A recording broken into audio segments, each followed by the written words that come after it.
Over the past few months, I've been slowly working my way through my home, decluttering, organizing, and creating spaces that feel more peaceful and functional for this new season of life. As I've started welcoming family and friends back into my home, I've realized how important it is for these spaces to not only look nice, but to feel warm, inviting, and lived in. One room that has become especially meaningful to me is the sunroom. It's where I sit each morning with my breakfast and coffee, where I've been hosting monthly Bible study dinners with my sisters-in-law, and where some really meaningful conversations have taken place. It's become a gathering place, a room filled with quiet moments, fellowship, and connection. So today I'm spending some time in this space, making it a little bit more functional, a little more cozy, and a little more reflective of this season of life.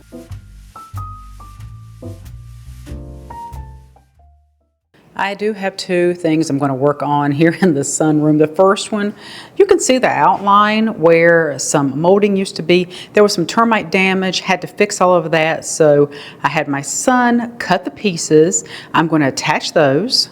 I thought I would tackle giving this door a DIY, a little bit of a makeover, a little bit of an upgrade. There's really nothing wrong with it. I mean, it's still solid. It just doesn't look good. And some of the locks are, not the best. I do want to upgrade those. And I thought, let me just buy the parts and give it a mini makeover. Here is the beautiful handle I purchased for the storm door. Beautiful brass. And here are the door closers, but one is for the top and one is for the bottom. And the one on the bottom, you can actually just press on it with your foot to leave it open. So handy. So for under $100, because I do also have spray paint, I am going to give this storm door a mini makeover. Have you ever started on a simple DIY and the moment you start on it, you realize it's going to take twice as long to complete, because just taking the screws out of here to get the door off is already a challenge. I just know the rest of it is it's not going to go the way I have it in my head. I knew this would happen. I did not wait on my sons. I got all the screws out, and of course it fell over, but it's built like a tank because it did not break. I just get too far ahead of myself, and I hate asking for help. Thank the Lord it did not crack. All right, so I was wrong. This is what happens when you don't get help. I went to lift it. The center part came out. Maybe it's supposed to come out. It's not cracked. I mean, it just came out. But hopefully I can get it back in. But it's going to make it a lot easier to spray paint, because I was going to have to at first tape off all the glass. But now I just have the frame. All right, I'm hoping this is how it works.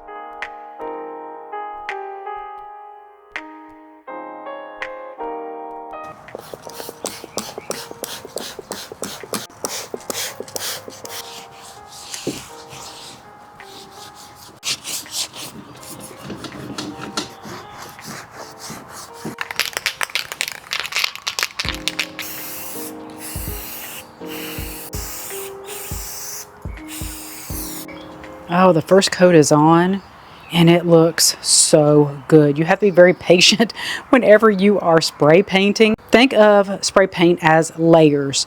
You don't have to get it all completely coated in one spray.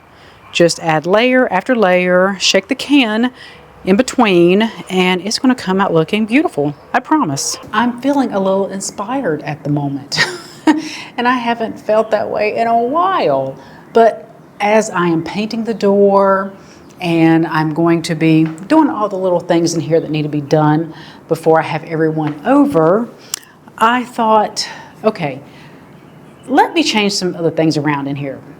You see the mirror behind me. Mr. C went with me to a yard sale 3 years ago. The lady let me have it for $1. It is so beautiful. It is heavy, and I like it there, but I have another spot. Right when you walk in, there's nothing but just the white shears, and it just looks very plain. It's like something needs to be there. And I have a crazy idea. In between the windows, there is just the frame, I guess, that separates the windows. Why not, since we have free will and we can style our homes the way we want to style them, why don't I take that with the help of my sons, because I'm not going to drop it like we did the storm door, and hang it there and see how we like it. I think it'll look really nice because you'll get the image of the table and everything in this direction in there, and then we can just find a piece of artwork or a couple pieces of artwork and just substitute it for the mirror. I think we're going to try it. My son attached the molding to the wall, and while he was working on that, I sprayed the other side of the storm door and let it dry overnight so we could reattach it the following day. As I was putting on the final coat of paint, my sons were busy assembling this beautiful dresser that was gifted to me by Jesus. The assembly took a little under 3 hours, and they both commented on how well everything was labeled and how easy the instructions were to follow. The only issue they encountered was a missing package of bolts for the handles. After contacting customer service, the replacement hardware was shipped out right away and arrived within 3 days for us to finish this. This is Jesus' 55-inch farmhouse dresser with 10 drawers and a built-in charging station. It offers a tremendous amount of storage while still having a beautiful style to it. Although it's designed as a bedroom dresser, I knew right away it would work perfectly in this space as a buffet. I'll be using it to store dinnerware, serving pieces, napkins, candles, and all the little things I like to have on hand when family and friends gather in my home. If you're interested in checking out this dresser or any of the other furniture and home organization products Jesus has to offer, I'll leave links for everything in the description box below. A big thank you to Jesus for sponsoring today's video and providing the dresser for this project. After a long day of painting, assembling, furniture, cleaning, I decided to call it a day and leave the rest for tomorrow.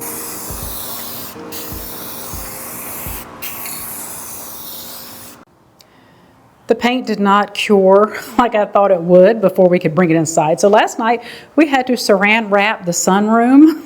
So that's what is on here, along with something in front. Now this wasn't going to keep a burglar out, but it sure kept the critters out. Hopefully we can get the middle part back in. Yeah. Got it. It's solid. Yeah. Yeah, it is. Yeah. Yep. Okay. Now we got to figure. Want to leave this on, or are you taking? I'll take it off after we get it in.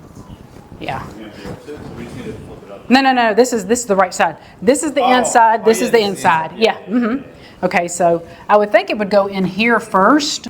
Yeah, I don't know what I'm thinking. Yeah. Oh my gosh. Okay.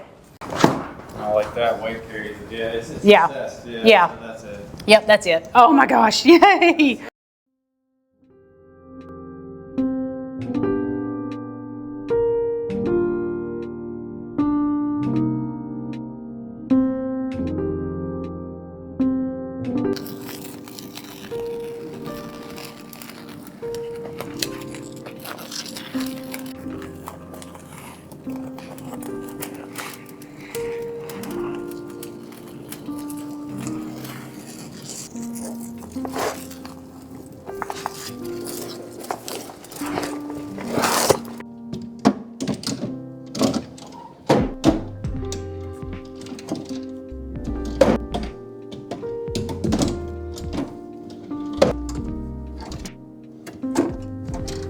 And after going back and forth with the mirror, I decided to put it back where it was at.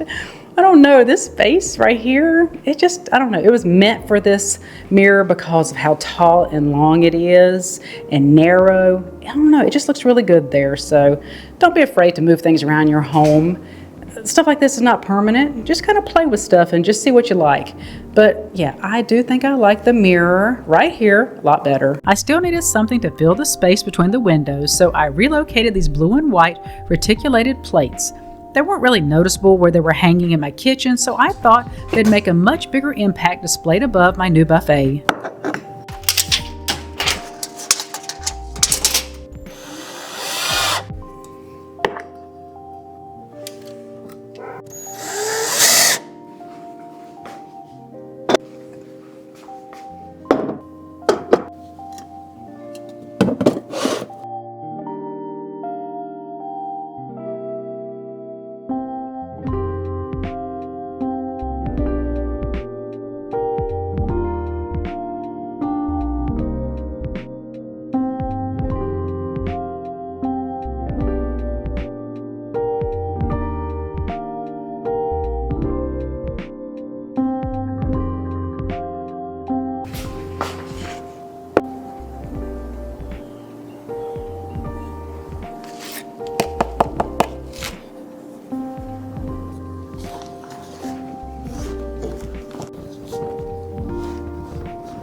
I wanted a curtain for the back door, so I purchased this one with built-in magnets that let you easily convert it into a Roman shade. And now that Scarlett and Hank can look outside, it's become one of their favorite spots to hang out.